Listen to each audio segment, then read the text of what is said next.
जय हिंद to all my respected aspirants on behalf of Goyla classes में आप सभी का स्वागत करता हूं। जैसा कि आप जानते हैं, गोयला क्लासेस की तरफ से आपके लिए उत्तराखंड जो एग्जीक्यूटिव ऑफिसर और टैक्स और रेवेन्यू इंस्पेक्टर का जो पद आया है उसके लिए कोर्स लॉन्च किया गया है और हमारी उत्तराखंड से संबंधित जो चंद वंश है वो हम पढ़ रहे हैं, खासकर उत्तराखंड हिस्ट्री में, राइट। तो आइए सीरीज को आगे बढ़ाते हैं।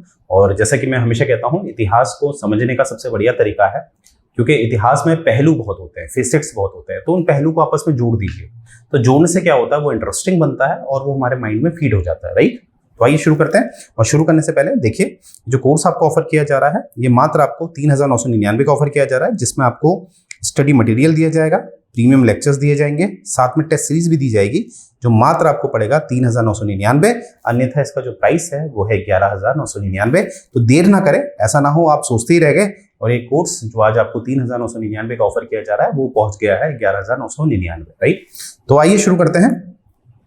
तो हम शुरू कर रहे हैं कि राजा रुद्रचंद के बारे में आप प्रीवियस देख लीजिएगा, तो वहीं से हम सीरीज को आगे बढ़ाते हैं। तो यहाँ पर देखिए, सबसे पहले मैं पिक्चर को देखिए, पिक्चर में लिखा है लॉर्ड कॉर्नवालिस। अब लॉर्ड कॉर्नवालिस ऑब्वियसली ये एक गवर्नर जनरल ऑफ बंगाल था, ठीक है। अब मैं गवर्नर जनरल ऑफ बंगाल क्यों कह रहा हूँ, इसको मैं गवर्नर भी तो कह सकता हूँ या वाइसरॉय भी तो कह सकता हूँ। तो हमेशा याद रखिएगा, जो कॉर्नवालिस आया था ये लगभग 1790 के दशक में आया था, 1790s में, ठीक है।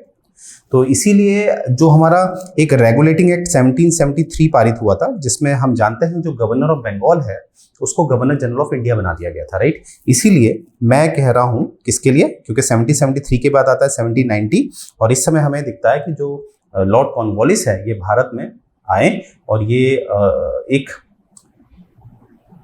इनको कैसे दर्शाया जाएगा, गवर्नर जनरल ऑफ बंगाल के रूप में, ठीक है। तो यहां पर जो लॉर्ड कॉर्नवालिस हैं, जो गवर्नर जनरल ऑफ बंगाल हैं, वो बंगाल में लाए थे क्या, permanent land settlement. Permanent land settlement लेके आए थे कौन, लॉर्ड कॉर्नवालिस बंगाल में, ठीक है। ये बात याद रखना। कब की बात है, 1793। परमानेंट लैंड सेटलमेंट कौन लेके आया था, लॉर्ड कॉर्नवालिस, ठीक है, 1793 में, 93 में। और ये कहाँ लागू किया था इन्होंने किया था बंगाल, बिहार, उड़ीसा और उत्तर प्रदेश का जो आपका पश्चिमी हिस्सा है, ठीक है। तो कहाँ लागू किया था, बंगाल, बिहार, उड़ीसा और उत्तर प्रदेश का जो पश्चिमी क्षेत्र है। ये बात आपने याद रखनी है। अब देखिए, ये मैंने आपको डेटा क्यों दिया, अब आपको ऐसे याद रहेगा लॉर्ड कॉर्नवालिस के बारे में। ये परमानेंट लैंड सेटलमेंट लाए थे और ये एक गवर्नर जनरल ऑफ बंगाल थे, राइट। तो यहाँ पर ये कुछ जमीन की बात है, जमीन की बंदोबस्ती करी थी इन्होंने। अब हम देखेंगे, the land revenue record of Raja Rudrachand have been found from which it can be inferred that he had occupied Sira from the Doti king Malla, ठीक है। और वहां पर ही कंडक्टेड अ रेवेन्यू सेटलमेंट। अब देखिए, जो मैंने अभी कॉर्नवालिस के बारे में बताया था, इन्होंने रेवेन्यू सेटलमेंट किया था, यानी कि लैंड सेटलमेंट करने का मतलब ही क्या हुआ, राजस्व, ठीक है। तो वही चीज हमें रुद्रचंद के बारे में पता चलती है। रुद्रचंद साहब ने क्या किया था, मतलब जब हमने सीरा के जब हमने रिकॉर्ड चेक करे, सीरा आप जानते हैं मैं किसकी बात कर रहा हूँ, पिथौरागढ़ की। जैसे कि मैं फिर बता देता हूँ, ये अगर मैं उत्तराखंड का मैप बनाता हूँ, यहाँ पर जो पिथौरागढ़ है, ठीक है, तो ये वाला क्षेत्र कहलाता था सीरा, ये नीचे वाला, ठीक है। और यहाँ पर इस वाले क्षेत्र में जो नेपाल का एरिया है, यहाँ पर जो डोटी का राजा था वो राज करता था, ठीक है। तो यहाँ से हमें क्या चल रहा है कि हमें ये भी पता चलता है कि डोटी के राजा ने बहुत बार क्या किया, यहाँ पर हमला किया है और इस सीरा पे कब्जा किया है। तो ये लड़ाई चलती रहती थी चंद शासकों और डोटी के राजा के मध्य। तो अगर हम रुद्रचंद के समय की बात करें तो हमें ये महसूस होता है कि सीरा पे किसका कब्जा था, सीरा में कब्जा था आपका रुद्रचंद का। कैसे पता चलता है, क्योंकि जब हम सीरा के जो वहाँ का सरकारी दस्तावेज है वो देखते हैं तो हमें वहां पर नाम दिखता है रुद्रचंद का, राइट। तो ये बात यहाँ पर बताई जा रही है, क्योंकि रुद्रचंद ने क्या किया था, वहां पर जो राजस्व जो था, राजस्व की बंदोबस्ती करी थी। किस तरह से जो राजस्व लिया जाएगा, क्या उसका तरीका होगा, वो किसने तय किया था, सीरा का रुद्रचंद ने, ठीक है। अब जो राजा होगा जिसपे कब्जा होगा वही तो ये सब चीजें करेगा, राइट। तो इसीलिए कहा जाता है कि रुद्रचंद ने कहीं ना कहीं कब्जा कर लिया था सीरा पे। In the land record of Rudrachand, the name of each settled village in his kingdom has been recorded after the conquest Sira he occupied। देखिए, जैसे क्या होता था कि जो रुद्रचंद है, जब वो अपनी राजधानी में बैठा है अल्मोड़ा में, तो वहां पर के जो लैंड रिकॉर्ड्स हैं, ठीक है, जो जमीनी जो एक कागज मिले हैं, एक तरह के कागज समझ लीजिए, क्योंकि उस समय तो कागज कहना गलत हो जाएगा, मतलब वो लिखते थे अपने ऑफिशियल रिकॉर्ड में, तो वहां पर क्या है कि सेम वही हमें मिलते हैं सीरा पे, ठीक है। इसलिए आइडिया लगा दिया कि वो सीरा पे भी राज करता था। और हमें ये भी दिखेगा कि आगे चलकर अन्य क्षेत्र भी रुद्रचंद्र ने कब्जे में ले लिए थे। सीरा जो पिथौरागढ़ में है, और पिथौरागढ़ के आसपास ही कुछ छोटे छोटे क्षेत्र थे जो कि डोटी के राजा के कब्जे में थे, वो भी रुद्रचंद्र ने छीन लिए, ठीक है। वो आपके क्षेत्र हैं अस्कोट, दरमा, जोहार, ठीक है। तो ये सब के सब आपके आज के जो पिथौरागढ़ है वहीं ये पड़ता है, राइट। आगे बढ़ते हैं। अब देखिए यहां पर लिखा है मैंने हिस्ट्री ऑफ राव मालदेव। अब ऐसा क्यों? यहां पर देखिए एक नाम आ रहा है राव मालदेव। ये एक राजपूत थे, क्योंकि राजस्थान का जब आप इतिहास पढ़ते हैं तो एक वहां का साम्राज्य हुआ करता था मारवाड़ का। तो मारवाड़ का जो साम्राज्य था उसके बड़े प्रसिद्ध राजा थे जिनका नाम था राव मालदेव।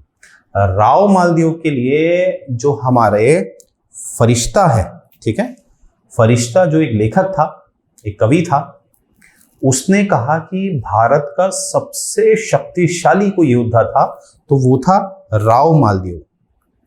तो देखो एग्जाम वाइज भी आपसे पूछा जा सकता है, जो फरिश्ता था उसने किसके लिए, किस शासक के लिए कहा था कि भारत हिंदुस्तान का वो सबसे शक्तिशाली, सबसे मजबूत शासक था, तो वो था राजा मालदेव, ठीक है, राव मालदेव, ठीक है। और ये कहाँ का था? मारवाड़ का, मारवाड़, ठीक है, ये मैं लिख देता हूं, मारवाड़ का राजपूत था ये, ठीक है, यानी कि राजा था। तो यहां पर अब क्यों दिया है मैंने? क्योंकि फरिश्ता, ठीक है। उससे पहले हम देख लेते हैं अस्कोट। देखिए अभी मैंने बताया था कि रुद्रचंद्र ने क्या किया था, अन्य क्षेत्र को भी सीरा के अलावा जैसे अस्कोट है उसको भी कब्जे में ले लिया था, परंतु अस्कोट का जो वहां का लोकल राजा था, मैंने कहा था ना लोकल एक फ्यूडल लॉर्ड होते थे, फ्यूडल लॉर्ड मतलब जो सामंत होता था, उसको उसने कहा कि चलो ठीक है स्कॉट पे तुम ही शासन करना, परंतु तुम मेरे अंतर्गत काम करोगे, ठीक है, यानी कि मुझे कभी भी जरूरत होगी तो तुम मेरे लिए लड़ोगे और सालाना क्या करोगे, मुझे लगान भेज दोगे, ठीक है, किसके? अस्कॉट के लिए। ये देखिए फ्यूडल लॉर्ड यानी कि एक तरह का सामंत या जमींदार, ठीक है। फरिश्ता जो है, फरिश्ता ने मेंशन किया है कुमाऊं के लिए, ठीक है, कुमाऊं के लिए मेंशन किया है, was a famous for its wealth and gold produced by washing the earth mount. यानी कि फरिश्ता ने जितने भी लेख लिखे हैं उनमें से हमें एक लेख से ये पता चलता है कि उसने कुमाऊं के बारे में लिखा है। और क्या लिखा है? कुमाऊं ऐसा क्षेत्र था जहां से क्या निकलता था कि वहां पर सोना था, बहुत ज्यादा सोना और वेल्थ थे, मतलब वेल्थ में आप सोने के अलावा जैसे हीरा, मोती, इस तरह के, ठीक है, ये मिलता था कहाँ? कुमाऊं में। और कैसे मिलता था? वहां पर जो माउंट मतलब होता है ढेर, जो मिट्टी के ढेर हैं, अगर उसे धोना मतलब उसे पानी से धोना, तो उससे क्या निकलता था? सोना। अब ये पता नहीं बड़ा चढ़ाकर बोला है या बोला है, परंतु ये फरिश्ता ने लिखा जरूर है किसके बारे में? कुमाऊं के बारे में, right. It was also known for its copper mines. Abul Fazal record in the time of Mughal, specially during the reign of Akbar, Himalayan product were exported. अब देखिए यहाँ पर क्या है, सबसे पहले इसने बताया कि यहाँ पर कॉपर माइंस के बारे में बताया गया है कि कुमाऊं में काफी कॉपर माइंस थी, ठीक है, और मतलब तांबे की खदानें थी। और ये भी बता रखा है कि जो अबुल फजल है, अब अबुल फजल कौन है? जिसने अकबरनामा लिखा है, ठीक है, अभी हम आगे देखने वाले हैं, फिलहाल याद रखना। अबू फजल ने तो ये बोला है कि जो मुगल के समय में, खासकर जो अकबर का समय था, अकबर का समय क्या है? 1556 से 1605। अकबर का समय क्या है? 1556 से 1605।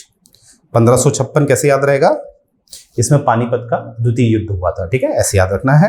तो अकबर के समय पे ज्यादातर बहुत ज्यादा क्या होता था? एक्सपोर्ट होता था यहाँ से, ठीक है, निर्यात होता था कहाँ से? कुमाऊं से, ठीक है। Here are mines of gold and silver, copper and borax. मतलब यहाँ पर कहा जा रहा है कि अबुल फाजल साहब ने भी बोला है कि जो कुमाऊं था, यहाँ पर जो गोल्ड्स की खदानें हैं, चांदी की खदानें, इस तरह की बात उठाई है। अर्थात हम देख रहे हैं कि चाहे फरिश्ता हो चाहे अबुल फाजल हो, उन्होंने कुमाऊं को काफी वेल्दी बताया है, काफी अमीर बताया है, ठीक है। आगे देखते हैं।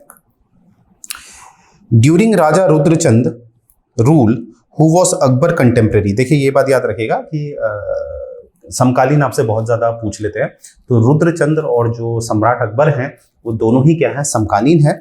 The jungle of Kumaon were vibrant with falcons and hawks. देखिए फाल्कन्स और हॉक्स जैसे आमतौर पे आप इसे बाज ही समझेंगे, परंतु थोड़ा सा स्पीसीज में फर्क होता है, चाहे इनकी जो फैमिली है वो एक ही है। ये फाल्कन होते हैं, ये हॉक्स होते हैं, और ज्यादातर एक स्पोर्ट्स होता है उसमें फाल्कन का ज्यादा इस्तेमाल किया जाता है, ठीक है। यानी कि अभी आपको दिखेगा, पिक्चर लेके आया हूं मैं आपके सामने, तो फिलहाल ये देख लीजिए फाल्कन और हॉक्स क्या होते हैं, ठीक है। तो जो कुमाऊं के जो जंगल थे उस समय की बात की जा रही है, जो रुद्रचंद और अकबर का समय है, उस समय जो कुमाऊं के जंगल थे वहां पर फाल्कन काफी पाए जाते थे, ठीक है, बहुत ज्यादा अधिक मात्रा में। तो यहां पर क्या होता था कि इससे संबंधित काफी खेल खेले जाते थे यहाँ पर, ठीक है। किससे संबंधित? जो आपके फाल्कन है। Kumaon was also famous for its silk, honey and horses. Kumaon में ऐसा नहीं है कि सोने चांदी ही ज्यादा थे, इसमें ये भी बताया गया है जैसे यहाँ पर जो रेशम है, सिल्क है, शहद है, हनी है, जो हॉर्सेस घोड़े हैं वो भी प्रचुर मात्रा में थे, ठीक है। और सिल्क के बारे में याद रखिएगा, इसको कौन चंद शासक ने कुमाऊं में लेके आया था, ये था इंद्रचंद, राइट। ये बात आपने याद रखनी है। आगे देखते हैं, यहां पर आपको दिख रहा होगा मुंतखब उत तवारिक, ये किताब है, ये किताब लिखी गई है बदाऊनी द्वारा, ठीक है। ये है आपका अब्दुल कादिर बदाऊनी द्वारा ये किताब लिखी गई है, पुस्तक, ठीक है। कभी कभी आपको ऐसे भी प्रश्न मिलते हैं कि ये किताब किसने लिखी है, और खासकर ऐसा कॉम्प्लिकेटेड नाम आपको दिए जाते हैं, तो याद रखिएगा ये लिखी है बदौनी ने या अब्दुल कादिर बदौनी ने, ठीक है। तो यहाँ पर देखते हैं कि on learning about the heroic personality and glorious deed of king Rudrachand, यानी कि जितना भी हम रुद्रचंद के बारे में हमने पढ़ा है तो ये पता चल रहा है कि ये एक हीरो था। मतलब आप हीरो समझ रहे होंगे, हीरो की क्या विशेषताएं होती हैं, ये सब इसके अंदर थी रुद्रचंद के अंदर, खासकर बहादुरी, हिम्मत, right. Akbar the great Mughal ruler was highly impressed and invited him to his court at Lahore, यानी कि अकबर इनसे काफी प्रसन्न हुए थे, प्रभावित हुए थे, इसीलिए अकबर ने जब वो लाहौर में बैठते थे, ठीक है, तो तब बुलाया था किसको? रुद्रचंद को। देखिए बहुत बड़ी बात होती थी उस समय कि सम्राट आपको खुद बुला रहे हैं, ठीक है, वरना एक नियम होता था कि आपको खुद साल में एक बार जो मुगल का जो भी सम्राट है उसके पास जाना है, उपहारों के साथ और लगान के साथ, जो भी एक टैक्स रेट होता था वो आपको लेके जाना है, ठीक है। तो अब्दुल कादिर बदौनी साहब क्या कहते हैं, a contemporary Mughal historian has mention, यानी कि जो रुद्रचंद और जो अकबर के समकालीनी है ये, ठीक है, बदौनी साहब, ये क्या कहते हैं, the meeting between Akbar and Raja Rudrachand took place in his presence, यानी कि जब ये मीटिंग हुई लाहौर में किस की, अकबर और रुद्रचंद की, तो वहां पर बदौनी साहब भी मौजूद थे, ठीक है। कब की बात है? 1588, ठीक है, इसीलिए याद रखिएगा 1588। अकबर का समय काल क्या है? 1556 से 1605, ठीक है। तो 1558 में मीटिंग होती है। Neither he nor his ancestor could ever have expected to speak face to face with the emperor, मतलब बदौनी साहब कह रहे हैं मैं या मेरे पूर्वज की हिम्मत नहीं थी कि किसी मुगल सम्राट से हम आंखों में आंखें देख के बात करें, कभी हिम्मत ही नहीं हुई हमारे, ना मुझ में ना मेरे पुरखों में। परंतु क्या देखते हैं वो कि जो रुद्रचंद है वो जब अकबर से बात करते हैं तो आंखों में आंखें देख के बात करते हैं। कौन? Rudrachand, right. Rudrachand was not only a diplomat but a great scholar of Sanskrit, ठीक है, यानी कि संस्कृत, यानी कि वो डिप्लोमेट ही नहीं था। डिप्लोमेट मतलब जो अपनी नीति खेलना जानता है, ठीक है, क्योंकि इतना बड़ा अगर आप राज्य चलाते हैं तो आपको रणनीति खेलनी आनी चाहिए, डिप्लोमेसी आनी चाहिए। परंतु वो डिप्लोमेसी के साथ एक बहुत बड़े ज्ञानी आदमी भी थे, स्कॉलर भी थे, किसके? संस्कृत के। अब देखिए पिक्चर, देखिए पिक्चर में मैंने लिखा है अष्टाध्यायी। देखिए सबसे पहले याद रखिएगा अष्टाध्यायी जो है ये लिखी है पन्नी ने, ठीक है, पन्नी ने लिखी है। और अष्टाध्यायी हमारा अभी तक का सबसे प्राचीन साक्ष्य है या स्रोत है संस्कृत का। अष्टाध्यायी किसने लिखी है? पन्नी ने। यह बात आपने याद रखनी, इसीलिए ये सबसे पुराना स्रोत है संस्कृत का। और यहां से हमें क्या पता चल रहा है, जो रुद्रचंद है वो भी क्या है? संस्कृत का एक ज्ञानी आदमी है, स्कॉलर है, ठीक है। इसलिए मैंने कहा था इतिहास को जोड़ जोड़ के पढ़ेंगे तो मजा आता है पढ़ने में, ठीक है। यहां से आपको एक और उत्तर मिल गया। अगर कोई पूछेगा पन्नी ने कौन सी किताब लिखी थी? अष्टाध्यायी, ठीक है। और संस्कृत का पहला जो भारत को मिला है साक्ष्य वो कौन सा है? Ashtadhyayi. And managed successfully the roles he essayed both as the established writer and a scholar of Sanskrit during the medieval era, यानी कि जो मध्यकाल समय है, मध्यकाल समय ही हम मानते हैं। ज्यादातर भारत में जो 6वीं शताब्दी और 7वीं शताब्दी के बाद का समय हम मध्यकालीन मानते हैं, 15वीं शताब्दी तक, ठीक है। तो इस बीच की ये बात है।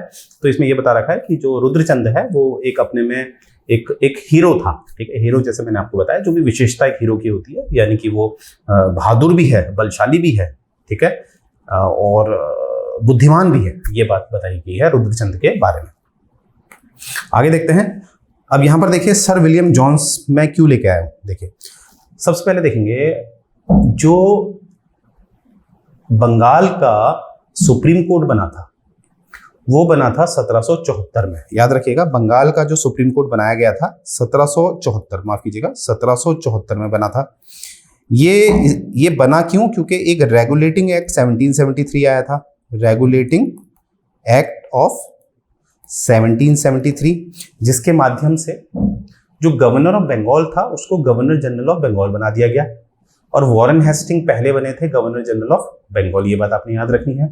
तो यहीं से हमें क्या देखना है कि 1773 में जो रेगुलेटिंग एक्ट आया उससे हमारा एक वर्ष बाद क्या बनता है? सुप्रीम कोर्ट बनता है बंगाल में।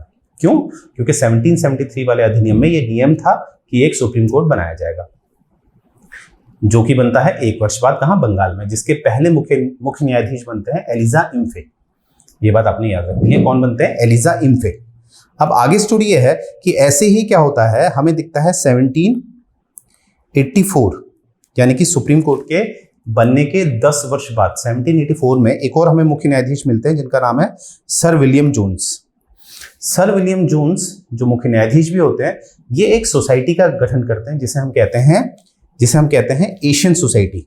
ठीक है, याद रखिएगा कौन सी society? Asiatic society. Asiatic society का ये गठन करते हैं कहां? कलकत्ता में। कौन? आपके विलियम जोन्स। कब? 1784 में। ठीक है, अब आगे क्या होता है? अब उससे पहले मैं ये बता दूं, ये एशियाटिक सोसाइटी था क्या? इसमें क्या होता था, जितने भी जो एक लिटरली सोर्स मिलते थे, जो साहित्य मिलते थे, चाहे वो संस्कृत में मिल रहे हैं, चाहे वो प्राकृत भाषा में मिल रहे हैं, कोई भी, उसको ट्रांसलेट किया जाता था हिंदी में, जिससे, माफ कीजिएगा, इंग्लिश में उसको ट्रांसलेट किया जाता था, जिससे कि जो भारत का ज्ञान है वो कहीं ना कहीं प्राप्त हो ब्रिटिशर्स को। ठीक है, तो ये चीज स्थापित की गई। ठीक है, किसके द्वारा? विलियम जोन्स के द्वारा। क्या नाम है? Asiatic society. 1784 में स्थापित की गई। अब आगे देखेंगे, इस एशियाटिक सोसाइटी का बीच बीच में नाम काफी बार परिवर्तित हुआ है, परंतु आज जो सबसे लेटेस्ट है, जिसे हम जानते हैं रॉयल एशियाटिक सोसाइटी, ये रॉयल नाम कब से जुड़ा है? ये रॉयल नाम जुड़ा है आपका 1936 से। याद रखना कि जो एशियाटिक सोसाइटी में जो ये रॉयल शब्द आपको दिखता है, अब हम कहते हैं रॉयल एशियाटिक सोसाइटी, ये जुड़ा है 1936 से। ठीक है, और ये एशियाटिक सोसाइटी की स्थापना किसने करी थी? विलियम जोन्स ने। अब आप कहेंगे सर मैंने ये आपको क्यों बताया? क्योंकि यहाँ पर हमारी रॉयल एशियाटिक सोसाइटी, उसका जिक्र आने वाला है। राइट, आइए देखते हैं। रुद्रचंद ने